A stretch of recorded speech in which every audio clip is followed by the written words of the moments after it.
Friend जय जगन्नाथ आसतु आज आम मीठा पोलो किपरि प्रस्तुत करवा 5 मिनट रे ताहा जानिमा। तो वीडियोटा लास्ट पर्यंत देखंतु बहुत टेस्टी। तो फास्ट आम गरम मसला नहीं जावा से बीट गाजर झुलण बा आपन ग्रीन मटर थिले पकेबे।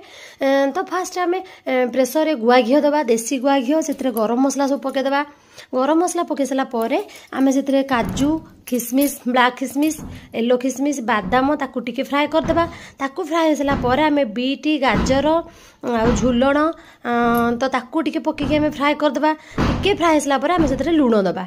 लुण देकी टिके एपट सेपट कर सारा परे आम चाउल देदेबा। तो चाउल आप मापिकी ये देवे प्रेसर आप जी धरुची तो ये गिनार जी चाउल देते से अनुसार पानी आप देवे मापिकी।